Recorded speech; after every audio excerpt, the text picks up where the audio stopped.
नमस्कार दोस्तों, मैं हूं आपके साथ सचिन मेवाड़। और आज हम बात करने वाले हैं बीए फाइनल ईयर एग्जामिनेशन 2018 के ओल्ड पेपर के बारे में। ये जो पेपर है वो नॉन कॉलेज का है, लेकिन ये पेपर मोस्ट इम्पोर्टेंट रहने वाला है जो एग्ज़ाम आपके आने वाले हैं।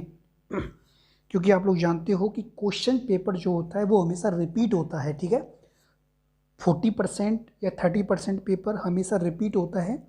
इसलिए बीए फाइनल ईयर वाले बच्चों को ये देखकर जाना है हिस्ट्री ऑफ मॉडर्न वर्ल्ड। ठीक, देखिए, इतिहास के लिए आपकी कोई यूनिवर्सिटी हो, कोई अलग कॉलेज हो, उससे कोई फ़र्क नहीं पड़ता, क्योंकि इतिहास इतिहास होता है। ठीक है, उसमें कुछ नहीं बदलता। तो हम एक एक करके प्रश्न जो है उसको डिस्कस करेंगे। तो देखिए और समझिए कि किस प्रकार का प्रश्न पत्र आपका रहने वाला है। तो देखो, सबसे पहले हम लेते हैं 2 मार्क्स के जो क्वेश्चन है आपके वो वाले। तो सबसे पहले बात करते हैं कि पुनर्जागरण के 2 कारण लिखिए। ठीक है, कितना इजी प्रश्न है कि पुनर्जागरण काल जो हुआ था उसके कोई 2 कारण आप लोगों को लिखने थे। पहला आप लोग कारण लिख सकते थे कि जो ईसाई धर्म है उसके अंदर जो सामाजिक बुराइयां थी उन्होंने प्रवेश कर लिया था। दूसरा कारण आप लोग लिख सकते थे कि पोप के राजनीतिक प्रभाव से बचने के लिए। तीसरा कारण आप लोग लिख सकते थे कि जार जो जार शासनीय व्यवस्था है उससे बचने के लिए। अगला कारण लिख सकते थे आप कि बढ़ते हुए इस्लामिक प्रभाव के कारण। अगला कारण आप लोग लिख सकते थे सामाजिक आर्थिक व्यवस्था का कमज़ोर होना, यानी कि बहुत वेरियस कारण थे। अगला आता है सामंतवाद के कोई 2 कारण लिखिए। ठीक है, ये भी क्वेश्चन बहुत अच्छा आता है कि सामंतवाद के कोई 2 कारण बताइए कि क्यों सामंतवाद जो है वो फैला हुआ है, क्यों सामंतवाद जो है वो बढ़ा हुआ है। इसके 2 रीजन लिखने थे। अगला है औद्योगिक क्रांति के कोई 2 प्रभावों का विवरण दीजिए। ठीक है, कि औद्योगिक क्रांति के क्या प्रभाव हुए, बहुत सारे हुए थे।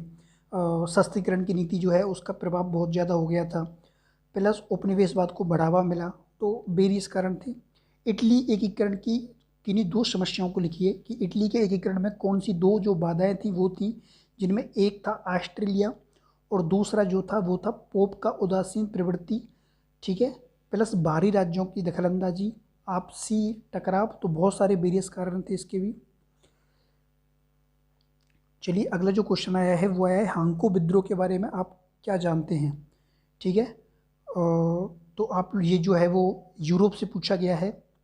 पूर्वी समस्या के बारे में बताइए, पूर्वी समस्या क्या थी। तो ये पूर्वी समस्या जो है वो क्रीमिया के युद्ध से रिलेटेड है, जिसमें रूस, ऑस्ट्रेलिया, ब्रिटेन और फ्रांस इन्वॉल्व थे। असंलग्नता आंदोलन के उद्देश्य बताइए। ठीक है, नॉन अलायंस मूवमेंट, जिसको बोलते हैं गुट निरपेक्ष आंदोलन, किसी भी गुट में शामिल ना होने की नीति। अगला है सोवियत संघ के विघटन के कोई 2 कारण बताइए। आवश्यकता से अधिक कर्ज हो जाना, पूंजीवाद और समाजवाद का टकराव, शीत युद्ध, मित्र राष्ट्रों की द्वेषपूर्ण नीति। बहुत सारे रीजन थे।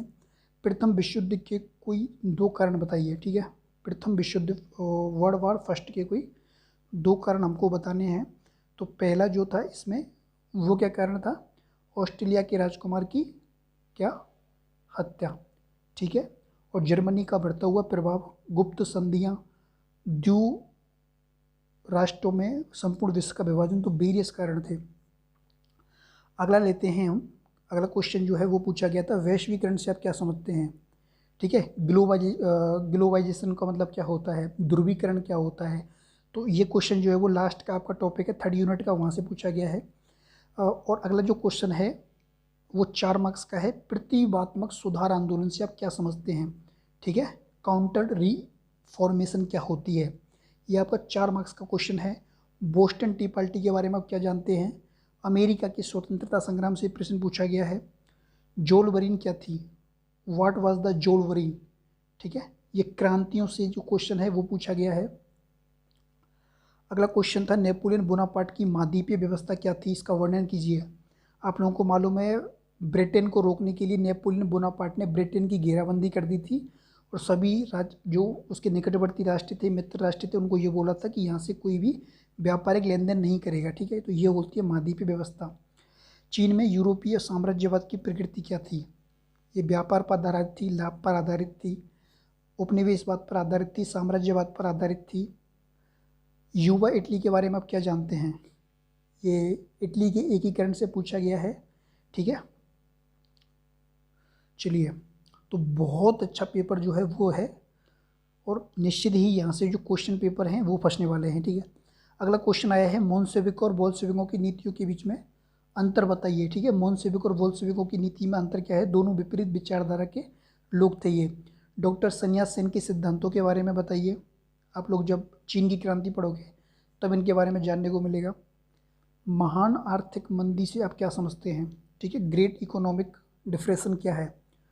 तो ये जो है वो आर्थिक मंदी से क्वेश्चन जो है वो पूछा गया है, जो कि 1922 के आसपास की जो घटनाएं हैं उसके बारे में आपको जिक्र करना है।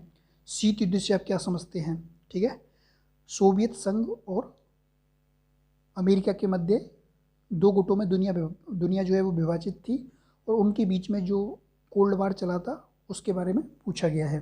तो ये आपके 4 मार्क्स के क्वेश्चन हो गए। अगला देखते हैं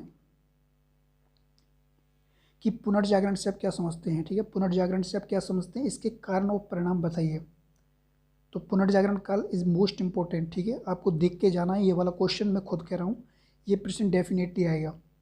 फ्रांसीसी क्रांति के सामाजिक और आर्थिक कारणों का वर्णन कीजिए। फ्रांसीसी क्रांति, रूसी क्रांति। अगला है, जर्मनी के एकीकरण में बिस्मार्क की भूमिका का उल्लेख कीजिए। मोस्ट इंपॉर्टेंट क्वेश्चन है। 1911 की चीन की क्रांति का आलोचनात्मक वर्णन आपको यहाँ पे करना है। नेक्स्ट क्वेश्चन पूछा गया था, जर्मनी में नाजीवाद एवं इटली में फांसीवाद के उदय के कारणों का उल्लेख कीजिए। तो नाजीवाद आप लोग जानते हैं हिटलर के नेतृत्व में, और फांसीवाद किसके नेतृत्व में हुआ था? किसके नेतृत्व में हुआ था? कमेंट में आपको उत्तर बताना है कि फांसीवाद किसके नेतृत्व में हुआ था। 8वां है, संयुक्त राष्ट्र संघ के संगठन पर एक टिप्पणी लिखिए, ठीक है। तो संयुक्त राष्ट्र संघ के बारे में पूछा गया है।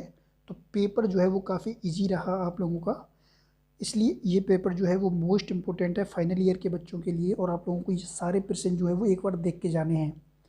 मैं दावा करता हूँ कि ये जो पेपर है इसमें से आपका 50% क्वेश्चन जो है वो रिपीट होंगे, ठीक है। ये लिख लेना, रिकॉर्ड कर लेना वाले। तो मिलते हैं नेक्स्ट लेक्चर में। मेरी ओर से सभी को इस पेपर को एक बार पुनः देखने की सलाह है।